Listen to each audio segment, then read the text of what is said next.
DD Bangla YouTube চ্যানেলের পক্ষ থেকে সকল শিক্ষার্থীদের জানাই স্বাগত।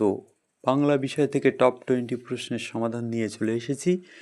প্রথম প্রশ্নটি হলো, ঘনাদা চরিত্রটি কোন সাহিত্যিকের সৃষ্টি? ঘনাদা চরিত্রটি বিখ্যাত সাহিত্যিক প্রেমেন্দ্র মিত্রের অপূর্ব একটি সৃষ্টি। 2 নম্বর প্রশ্ন, টেনিদা চরিত্রটি কোন সাহিত্যিকের সৃষ্টি? টেনিদা চরিত্রটি নারায়ণ গঙ্গোপাধ্যায়ের একটি অনন্য সৃষ্টি। 3 নম্বর প্রশ্ন, করুণ নয়নে চায়, নয়নে কোন কারকে কোন বিভক্তি? এখানে নয়নে করণ কারকে এ বিভক্তি। 4 নম্বর প্রশ্ন, বাংলায় প্রথম উপন্যাস কে লিখেছিলেন? বাংলায় প্রথম উপন্যাস লিখেছিলেন প্যারীচাঁদ মিত্র। 5 নম্বর প্রশ্ন, প্রথম জ্ঞানপীঠ পুরস্কার জয়ী বাঙালির নাম কি? প্রথম জ্ঞানপীঠ পুরস্কার জয়ী বাঙালির নাম হলো কথা সাহিত্যিক তারাশঙ্কর বন্দ্যোপাধ্যায়। 6 নম্বর প্রশ্ন, স্পর্শ বর্ণের সংখ্যা কটি? স্পর্শ বর্ণের সংখ্যা হলো 25টি। 7 নম্বর প্রশ্ন, 1084 মা কার লেখা? 1084 মা হলো মহাশ্বেতা দেবীর লেখা। 8 নম্বর প্রশ্ন, কুন্তল শব্দের অর্থ কি? কুন্তল শব্দের অর্থ হলো চুল।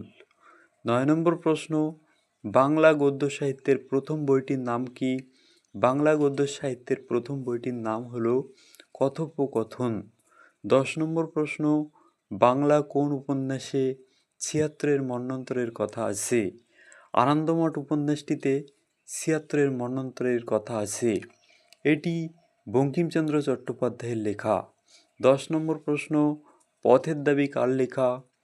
কথা সাহিত্যিক শরৎচন্দ্র চট্টোপাধ্যায়ের লেখা পথের দাবি। 11 নম্বর প্রশ্ন, কপালকুণ্ডলা কার লেখা? বিখ্যাত সাহিত্যিক বঙ্কিমচন্দ্র চট্টোপাধ্যায়ের লেখা কপালকুণ্ডলা। 12 নম্বর প্রশ্ন, অমিত্রাক্ষর ছন্দের প্রবর্তক কে?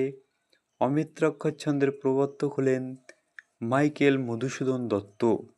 13 নম্বর প্রশ্ন, বনফুলের প্রকৃত নাম কি? বনফুলের প্রকৃত নাম হলো বলাইচাঁদ মুখোপাধ্যায়। বলাইচাঁদ মুখোপাধ্যায়ের ছদ্মনাম বনফুল।